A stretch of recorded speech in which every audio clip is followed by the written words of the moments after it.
Je, umewahi kujiuliza kwa nini watu wengi wanatumia ukwaju tangu zamani hadi leo? Ni kweli ni sababu ya ladha yake tu, au kuna siri kubwa ambayo watu wengi hawajui? Wapo wanaosema, nilianza kunywa ukwaju karibu kila siku, nikahisi mwili wangu umebadilika. Lakini sayansi inasemaje? Je, ukwaju unaweza kusaidia afya ya moyo, mmeng'enyo wa chakula, kinga ya mwili, au ni imani tu? Katika video hii utaelewa kinachotokea mwilini unapokula ukwaju mara kwa mara, faida zinazoungwa mkono na utafiti, watu wanaopaswa kuwa waangalifu, na mwisho nitakuambia kosa ambalo wengi hufanya wanapokunywa juisi ya ukwaju na kupunguza manufaa yake. Usiondoke, kwa sababu namba 1 inaweza kukushangaza kabisa. Kama unapenda mada ya lishe pamoja na afya, nikombe bonyeza alama subscribe, kengele pembeni yake. Ukwaju ni nini? Kabla tujaanza, hebu tufahamu vizuri ukwaju. Ukwaju ni tunda linalotokana na mti unaoota maeneo mengi ya Afrika na Asia. Kwa karne nyingi umekuwa ukitumika kama chakula na tiba za jadi. Ndani yake kuna virutubisho mbalimbali kama vitamin C, potassium, magnesium, calcium, fiber, flavonoids na antioxidants. Virutubisho hivi vinaweza kusaidia mwili kwa njia mbalimbali, ingawa kiasi kinategemeana na namna unavyotumia na lishe yako kwa ujumla. Mabadiliko ya kwanza, mmeng'enyo wa chakula. Baada ya kutumia ukwaju mara kwa mara, baadhi ya watu wanaweza kugundua mmeng'enyo wa chakula unakuwa mzuri zaidi. Sababu ni ukwaju una nyuzi, yani fiber, ambazo husaidia kurahisisha choo, kusaidia bakteria wazuri wa tumbo, kupunguza kufunga kwa choo kwa baadhi ya watu. Lakini kumbuka, ukila kiasi kikubwa unaweza kupata kuharisha au tumbo kuuma. Kwa hiyo kiasi ni muhimu. Namba 2, antioxidant. Mwili wako kila siku pambana na vitu vinavyoitwa free radicals.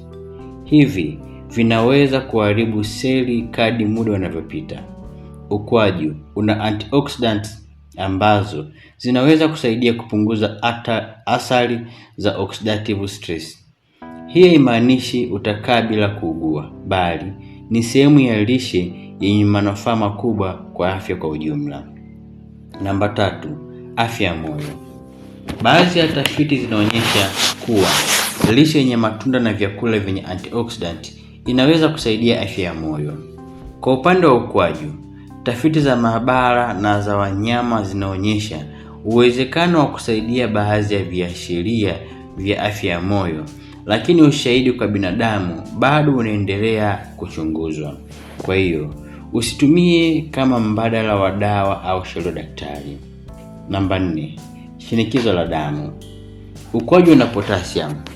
Potassium husaidia mwili kudhibiti uwiano wa maji na kufanya kazi pamoja na sodium katika udhibiti wa shinikizo la damu. Lakini ikiwa una ugonjwa wa figo au unatumia dawa zinazoongeza kiwango cha potassium, ni muhimu kushauriana na mtoa huduma wa afya kabla ya kutumia kwa kiwango kikubwa. Namba 5, kinga ya mwili.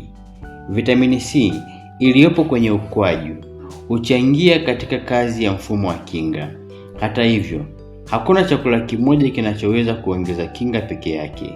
Kinga bora hutegemea lishe yenye uwiano, usingizi wa kutosha, mazoezi na chanjo inapofaa. Namba 6, kupunguza hamu ya kula. Kwa sababu ya nyuzi, ukwaju unaweza kuwafanya baadhi ya watu wahisi kushiba kwa muda mrefu zaidi. Hii inaweza kusaidia katika udhibiti wa ulaji wa chakula ikiwa ni sehemu ya mpango mzima wa lishe.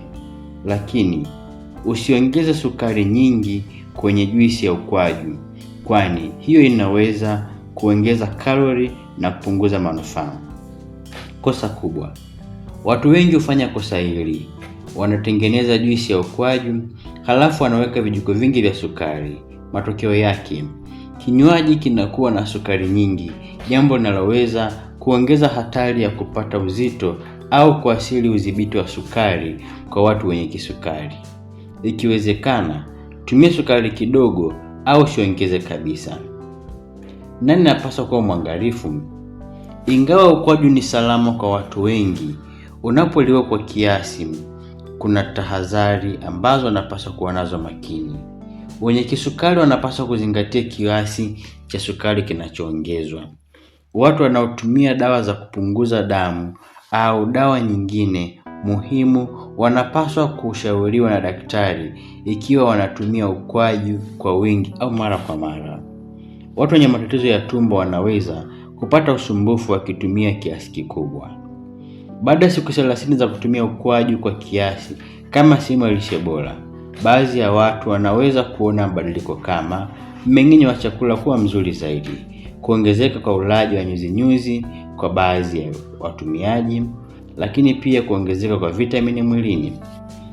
Kunywa vinywaji vyenye afya zaidi ikiwa vinachukua nafasi ya soda au vinywaji vingine vya sukari nyingi.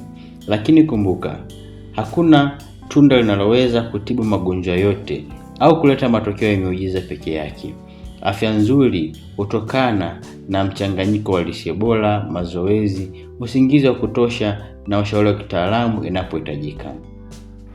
Naamini nimejifunza jambo jipya leo. Bonyeza alama subscribe, kisha andika kwenye maoni ninakula ukwaju au nitaanza kwa kiasi kutumia ukwaju. Subscribe kwa video zaidi ili usikose video nyingine kuhusu afya, lishe na vyakula asilia vinavyoungwa mkono na maarifa ya kisayansi. Asante kwa kutazama, tukutane katika mada inayofuata.